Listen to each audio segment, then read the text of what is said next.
So what's the difference between a successful leader and a failed leader? The answer is their mindset. Hey everyone, this is Eric with Leadership Developed. And this is the beginning of our month of February in which we are going to talk about the mindset of a leader. In the next 28 days, we're going to cover the critical, most basic part of any leader, and that's the way they set their minds on how they're going to approach every challenge and every project. Now that I got your attention, if you do me a favor, to help spread this message to everyone that's a growing leader that wants to do better, please give it a thumbs up and also subscribe to this channel to help spread this message. Why are we talking about mindset? Well, first, it's a starting point for every effective leader. It's how they set their mind to a positive manner to be able to create a flow that energizes others to join them on that journey. When a leader finds themselves struggling, it's always important to be able to go back to the fundamentals, to go back to the basics of what created the success that they started with. A great reset allows that leader to rebuild from the successes of the previous time or the previous period. Otherwise, they're spinning the wheels or also destroying all the great work they did up front. To kick off February with mindset, we're going to start off with my favorite basic, and that is the legacy of the organization is always greater than the legacy of the leader themselves. Why is that?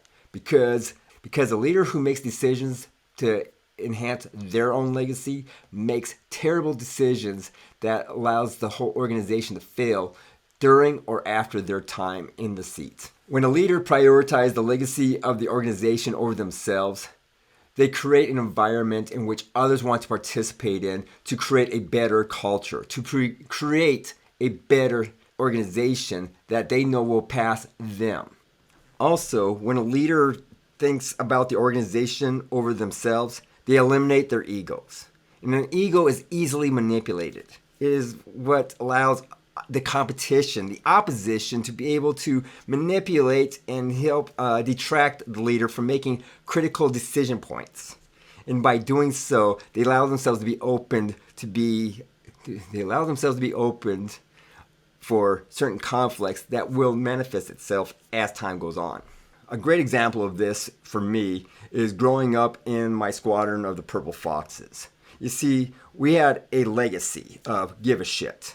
And with that motto, give a shit, everyone knew that they each have a piece of the success of what that squadron did. Every person contributed to the piece to make that squadron successful. So as a casualty evacuation squadron during the Iraq War, the Purple Foxes were able to continue their legacy that they created back in Vietnam, in which they were saving lives in the battlefield.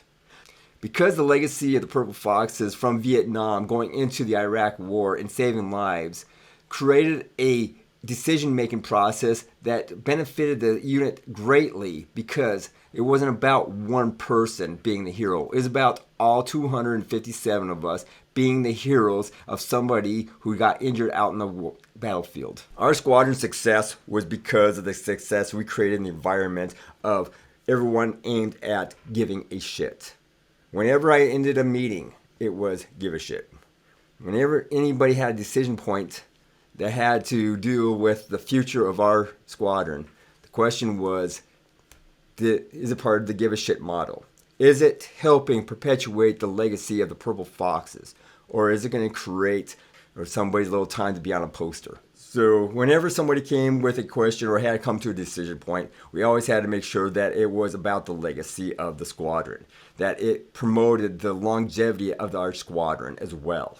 Today, at last, as the Marine Corps has been going through some closings, because of the decisions made for the legacy of the Purple Foxes, as the Marine Corps moves forward into the future, it is able to bring along the Purple Foxes with them and not shut them down like other squadrons have been. Because the Purple Foxes' legacy is about mission accomplishment, it's about giving a shit.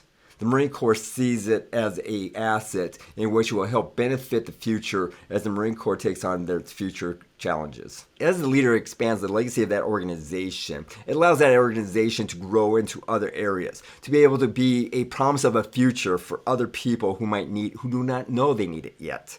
But because there's a legacy there of giving a shit, because there's a legacy of doing better, because there's a legacy of the environment being better for people to succeed in.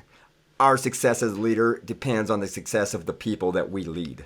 That's why we prioritize the legacy of the organization or the legacy of ourselves, because we're only going to be in that seat for 5 years at best, maybe even 10 days, because somebody's going to see that the decisions we're making are not benefiting the organization. So, if you found value in this, give me a thumbs up. Also, hit the subscribe button. Hit the subscribe button. Hit that subscribe button. Hit that.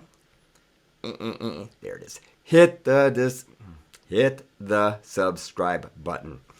Please help spread the message. Also, stay tuned as we talk tomorrow more about the mindset of a leader, because you might not know what the next challenge that might present itself if you're ready for it. I'm Landblom with Leadership Developed. We will talk to you tomorrow.